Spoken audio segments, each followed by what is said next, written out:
Graça e paz, abençoados, eleitos de Deus, mais que vencedores. Bem-vindos sejam todos a mais um Flash de Graça.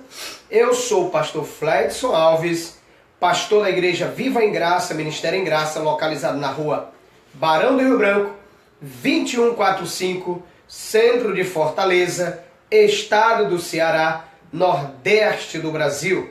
E que bom estarmos ao vivo com você para mais um Flash de Graça.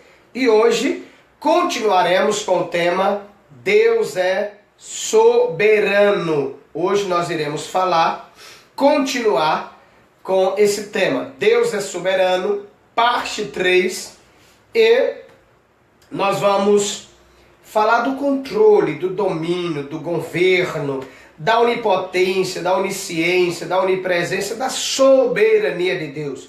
Costumo dizer que em tempos em que se dá muito poder, entre aspas, ao homem, se prega, entre aspas, um antropocentrismo, ou então se dá muita ênfase ao diabo, nós, da graça de Deus, temos o privilégio de falar do poder de Deus, do governo de Deus, da graça de Deus, da soberania, da majestade, do controle do Senhor Deus. Eu quero ler com você Isaías capítulo 45. Vamos ler a partir do versículo 1. Isaías 45, versículo 1. Assim diz o Senhor ao seu ungido, a Ciro, a quem tomo pela mão direita para abater as nações, ante a sua face, e para cingir os lombos dos reis, e para abrir diante dele as portas, que não se fecharão. Eu irei adiante de ti, endireitarei os caminhos tortuosos, quebrarei as portas de bronze, despedaçarei as trancas de ferro, dar-te-ei os tesouros escondidos e as riquezas encobertas, para que você saiba que eu sou o Senhor. Eu sou o Senhor Deus, Deus de Israel, que te chama pelo teu nome. Por amor do meu servo Jacó e de Israel, meu escolhido, eu te chamei pelo teu nome e te pus o sobrenome, preste atenção, ainda que não me conheces. Eu sou o Senhor e não há outro, além de mim não há Deus. Eu te cingirei, ainda que não me conheces, para que se saiba até o nascente do sol e até o poente, que além de mim não há outro. Eu sou o Senhor e não há outro. Eu formo a luz, eu crio as trevas, faço a paz, crio o mal. Eu, Senhor, faço todas estas coisas. Amados, eleitos, santos e preciosos do Senhor. Que texto espetacular para falar da soberania de Deus. Para falar de um Deus que pega um rei, que constitui um rei, que nem conhecia o Senhor, e o Senhor já chamava ele pelo nome. Deus constituiu esse rei para cumprir um propósito dele, do próprio Deus. Que coisa espetacular. Eu quero ler para você, compartilhar com você algo espetacular. Por exemplo, todos os seres criados são servos de Deus. Todos os seres criados são servos de Deus. Não há ninguém que fuja desse princípio. Há dois tipos de servos neste mundo. De um lado, estão aqueles que conscientemente obedecem e alegremente faz a vontade de Deus, que está prescrita em sua palavra. De outro lado, estão aqueles que fazem exatamente o que Deus decretou, sem nunca ter a ideia de que estão fazendo a vontade de Deus. Estes odeiam a vontade de Deus prescrita na Escritura e a desobedecem. Contudo, mesmo agindo contra as prescrições de Deus, acabam cumprindo os seus santos desígnios na sua vida e na vida do mundo. Eles odeiam Deus, mas são seus servos no sentido de cumprirem a sua vontade. Deixa eu explicar uma coisa para você. resumindo isso aqui que eu terminei de ler, há dois tipos de servos nesse mundo. Aqueles dos quais eu e você nos enquadramos, que somos eleitos, que alegremente e conscientemente fazemos a vontade de Deus. Cumprimos o propósito de Deus. Obedecemos os princípios de Deus. Mas a Bíblia vai nos falar de outro tipo de servo que não gosta de Deus, não conhece Deus, odeiam a palavra de Deus, mas mesmo quando desobedecem, estão obedecendo, estão cumprindo a vontade de Deus. Pastor, que absurdo é esse? Não é absurdo. Deixa eu explicar para você com mais clareza. Jó, ou melhor dizendo, o diabo, quando fez tudo aquilo na vida de Jó, fez porque Deus o permitiu. Deus permitiu. Estava cumprindo o propósito de Deus. Judas, quando traiu Jesus, traiu porque era um propósito de Deus. Para aí, pastor. Você está dizendo que Judas traiu Jesus porque era um propósito de Deus? Sim. Sim. Quando na ceia, o Senhor disse para aquele que eu entregar o pedaço de pão, esse será o traidor. E Jesus disse, vai e fala o que tem que fazer. Depois lá em Atos 2 vai dizer que ele fez aquilo que estava determinado para ele fazer. Então deixa eu explicar com mais clareza para você. Espero que você compreenda. Venha comigo, por favor, depois a gente fala do texto. Em Provérbios capítulo 16, você está em Isaías, volte para Provérbios. Capítulo 16, versículo 1 em diante.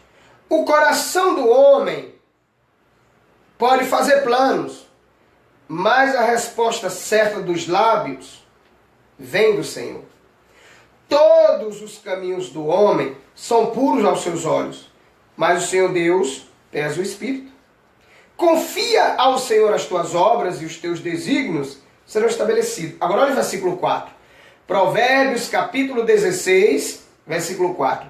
O Senhor fez todas as coisas para determinados fins, até o perverso para o dia da calamidade.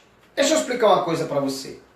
A Bíblia vai falar de ovelha, de cabrito, vaso de honra, vaso de desonra, filho de Deus, filho do diabo, planta que o pai plantou, planta que o pai não plantou, peixe bom, peixe ruim. A Bíblia vai falar de vaso escolhido de antemão para a glória, vaso de ira.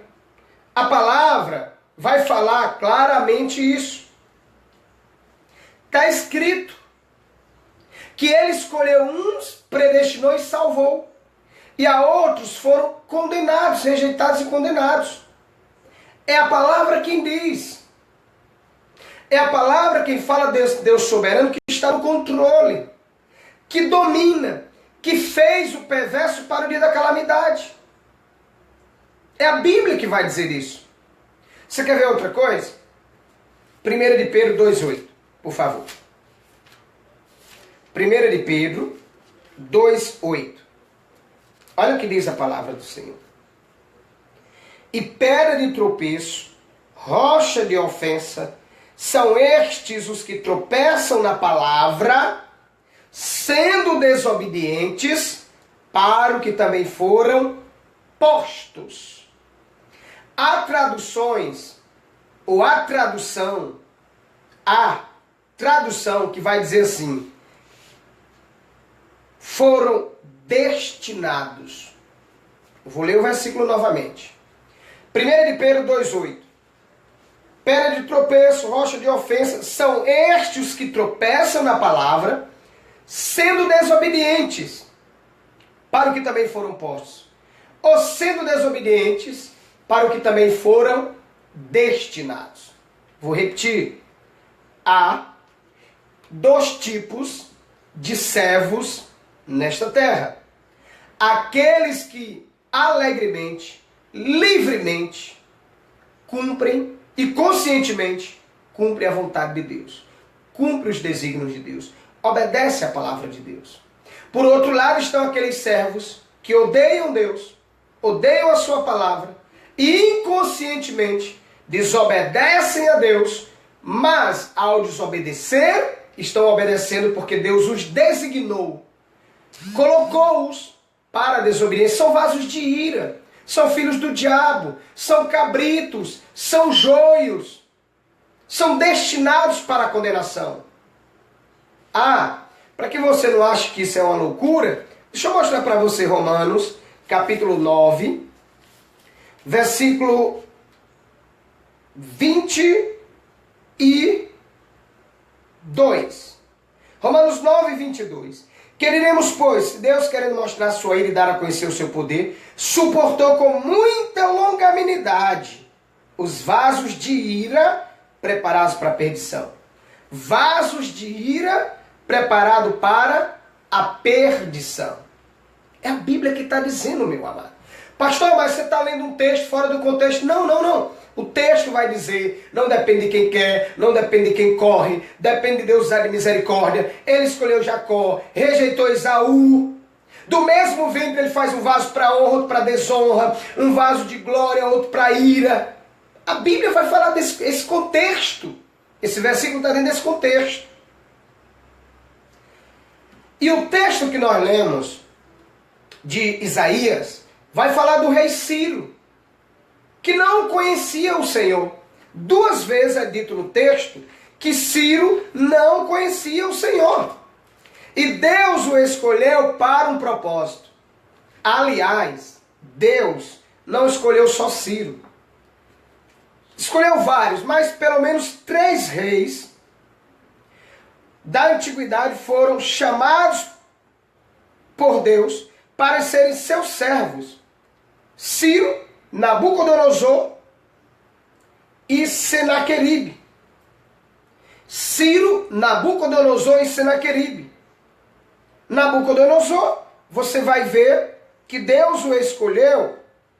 Por exemplo, está escrito: agora eu entregarei todas estas terras ao poder de Nabucodonosor, rei da Babilônia, meu servo. Deus vai chamar ele de servo. Todas as nações servirão a ele, e o seu filho, e ao filho de seu filho, até que cheguem a vez da sua própria terra. Quando muitas nações e grandes reis o farão seu servo. Isso está em Jeremias, capítulo 27, versículos 6 e 7, capítulo 43, versículo 10. Então o rei da Babilônia havia de ser instrumento nas mãos de Deus para cumprir a vontade de Deus. O rei Ciro, Deus se serviu dele como rei da Pérsia. E em Isaías 44, versículo 28, eu digo de Ciro, ele é o meu pastor, e cumprirá tudo o que me apraz. Que digo, também de Jerusalém será edificado, e do templo, e será fundado. Isaías 44, 28. E Senaqueribe, rei da Síria, ele foi servo de Deus para cumprir o propósito de Deus 721 anos antes de Cristo. Amado, a gente vai continuar falando disso. Mas o que eu quero dizer para você? Como nós já falamos aqui, eu vou repetir. Jó 42, 1 e 2. Jó disse: bem sei, Senhor, que tudo tu podes. Os teus planos não podem ser frustrados. Nós já falamos aqui de Isaías 43, 13. Que quando Deus age, ninguém pode impedir. Nós já falamos aqui de Isaías 46, 9 e 10. Quando lembrai-vos das coisas passadas da antiguidade, que eu sou Deus, não há outro. Eu sou Deus, não há outro semelhante a mim. Que desde o princípio anuncio o que há de acontecer, e desde a antiguidade as coisas que ainda não sucederam. Que digo, meu conselho permanecerá de pé, farei toda a minha vontade. Está escrito em Hebreus 1:3 que Deus sustenta todas as coisas com a força do seu poder. Aqui, em Isaías 45, ele diz: eu chamei Ciro, eu fui adiante dele, endireitarei os caminhos tortuosos, quebrarei as portas de bronze, destruirei as trancas de ferro. Dar-te-ei tesouros escondidos, para que saiba que eu sou o Senhor e não há outro. Eu sou o Senhor e não há outro. Aí ele vai dizer que te chamo pelo teu nome, ainda que não me conheça. Aí Deus vai dizer para que tomou Ciro? Por amor do meu servo Jacó e Israel. Eu te escolhi. Então Deus escolheu não por causa de Ciro, mas por causa de Israel, por causa de Jacó. para cumprir um propósito. E Deus vai dizer, eu sou o Senhor, eu crio a luz, eu crio as trevas, eu crio a paz, eu crio a guerra, eu faço o bem, eu faço o mal. Eu, Senhor, faço todas as coisas. É o que a Bíblia diz, meu amado. Então, o Deus que nós cremos, o Deus que nós conhecemos, o Deus que nós servimos, o Deus que nós amamos e submetemos a Ele, é onipotente, é onisciente, é onipresente. Está no controle. Governa com o exército dos céus, com os moradores da terra. Usa para a glória do seu nome aqueles que Ele designa para livremente, conscientemente e alegremente obedecer a sua palavra. Usa para a glória do nome dEle aqueles que odeiam a Ele, odeiam a Deus, não gostam da palavra de Deus, desobedecem, mas quando desobedecem estão obedecendo porque Deus designou-os para a desobediência. Eu sei que pode parecer estranho para você, mas é a Bíblia que vai dizer isso. Por quê? Porque o nosso Deus é soberano, está no controle. E eu quero concluir hoje dando uma palavra para o seu coração. Meu amado, abençoado, abençoada, aquieta o teu coração. Deus está no controle. Deus está no comando. Deus é quem governa.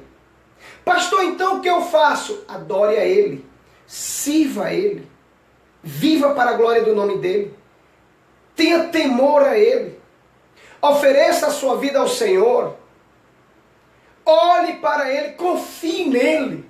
Os desígnios dEle não podem ser frustrados, as promessas dEle têm que se cumprir. Foi dito para Jeremias 1,12, em 1,12, que Deus vela para cumprir com a sua palavra. Foi dito para Jeremias 1,17, que pelejarão contra vós, mas não prevalecerão. Que o Senhor é contigo para te ajudar. Que o Senhor é comigo, é conosco para nos ajudar. Sabe o que precisamos? Viver para Deus, crer em Deus, servir a Deus, levar Deus a sério. Declarar, crer e confiar que é Ele que tem todo o poder nos céus e na terra. Tudo depende dEle. Ele está no controle de tudo. E pratiquemos o que está escrito em Hebreus 4,9. Vamos descansar no Senhor. Porque os que confiam no Senhor são como os montes de Sião, que não se abalam, mas permanecem firmes. Em nome de Jesus, graça e paz.